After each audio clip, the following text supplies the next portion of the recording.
It turns out that making every terrain type in the game a unique nation in EU4 creates some of the most gnarly looking bordergore that I have ever seen. In this timeline, depending on the terrain of the province, it will be given to one of 16 nations. Mountains are, of course, Switzerland, farmlands are Poland, hills are Serbia, grasslands are Kale, steppes go to Zaporozhye, desert is Timbuktu, drylands are Rum, savanna are Jolof, highlands are Ethiopia, marshes are, get this, Dithmarschen, woods is Brandenburg, forest is Norway, jungle is Daiviet, coastal desert is Yemen, normal coastline is Man, and glacier goes to Jan Mayen. This should be an interesting one, and if you agree, make sure to like the video and subscribe and ding the bell so you don't miss out on fun videos like this in the future. And also, my patrons get early access to all the videos on the channel, so check that out and consider supporting. Link in the description.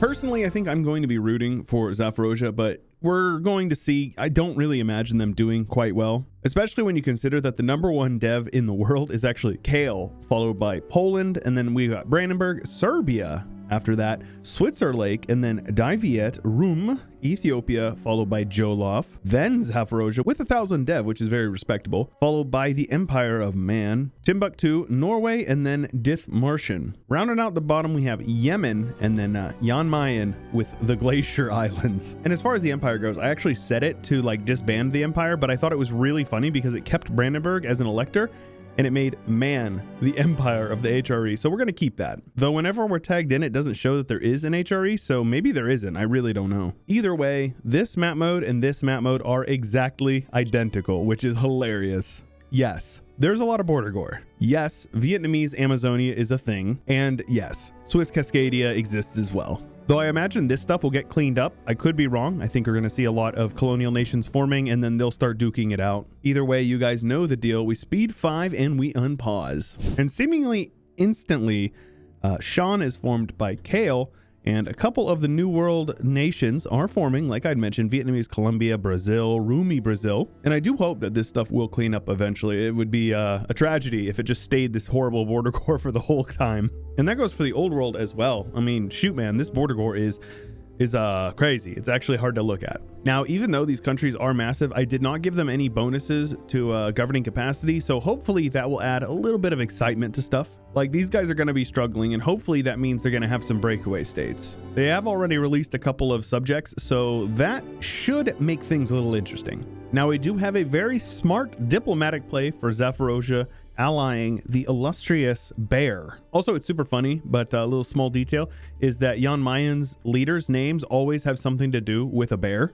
Like, if you don't know, Björn is Swedish for bear. It literally is bear. So there are people in Sweden walking around right now with the name Bear, which I think is awesome. 2,000 likes and I will name my son Bear if I ever have one. Now, we're not even 20 years in, but the rebels are definitely running a rampage through a lot of these places, especially Timbuktu.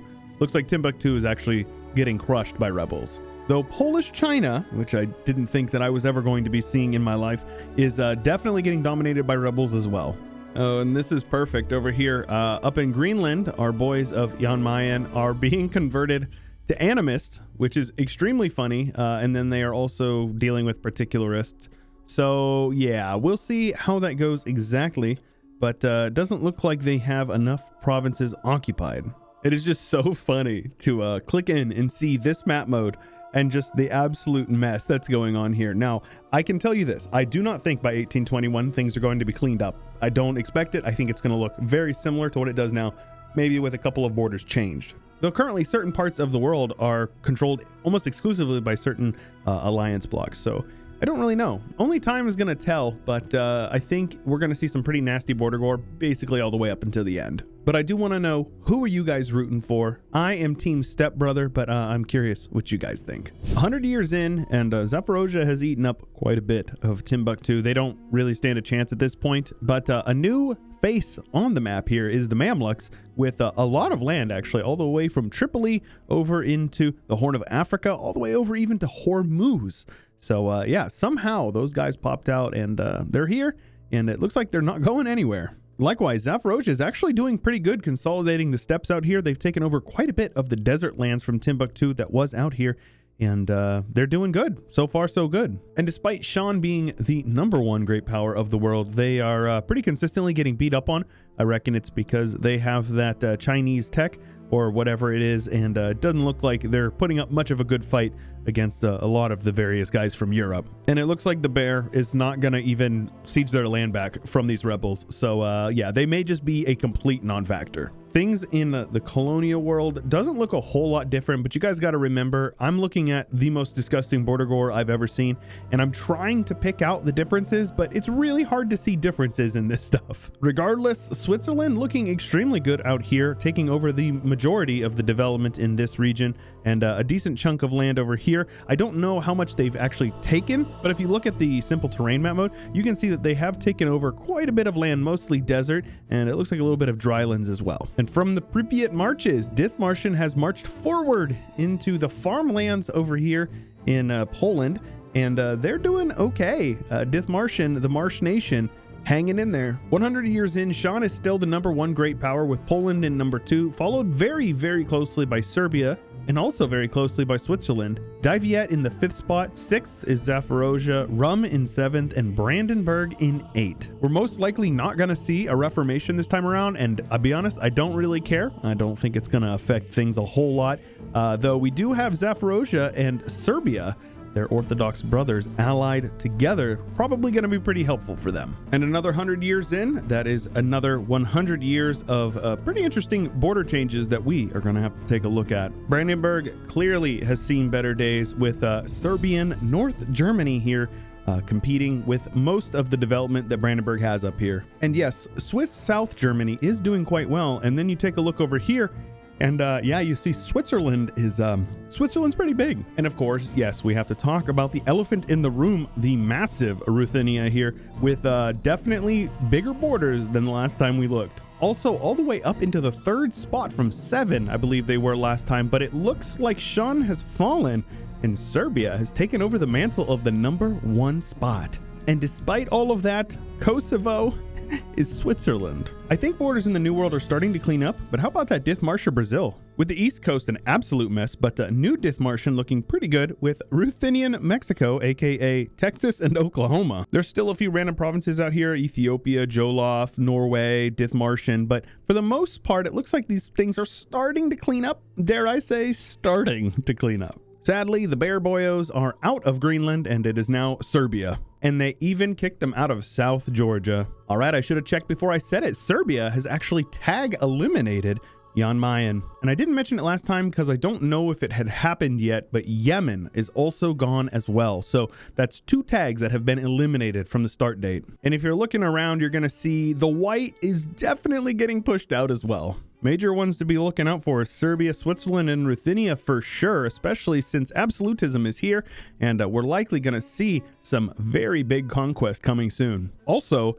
I said Protestantism probably wasn't going to spawn. Turns out it did, and Norway actually went Protestant. My goodness, King Eric. 655, you legend. 655, and he's 23 years old and a charismatic negotiator. What an absolute stud. And on 1703, we have Tonkin popping out here on the map. It is indeed Tonkin time, my friends. And Vietnam decided to embrace their inner pink and form Annam over here, which is a very, very nice color. It's actually pretty close to the vanilla Roman Empire color, if I recall correctly. Either way, they took Australia from a bunch of people.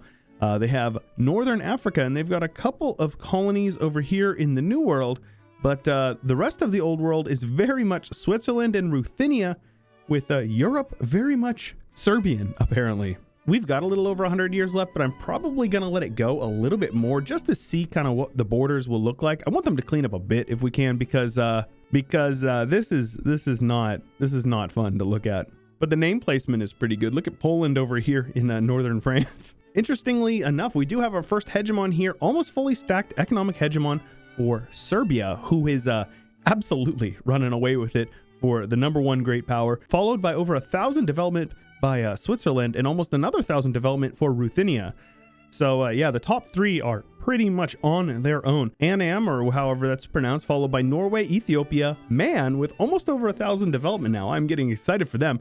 And Poland rounding out the #8 spot. And in 1821, we definitely have some consolidation, but we are going to go a few more years, probably about another 100 or so. We'll see how things look. when the time comes. But for the time being, let's take a look and see kind of what we're working with heading into overtime.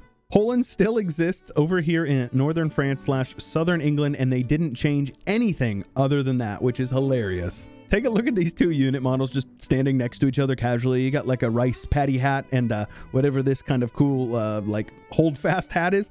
Okay, man. Meanwhile, we have our Germans over here in Dithmarschen over engineering the Kiel Canal, bringing all the trade into the Baltic. Brandenburg still exists as a few provinces here and there, but they're not really anything left anymore. And same as last time, Serbia, most of their development over here in Europe / Anatolia.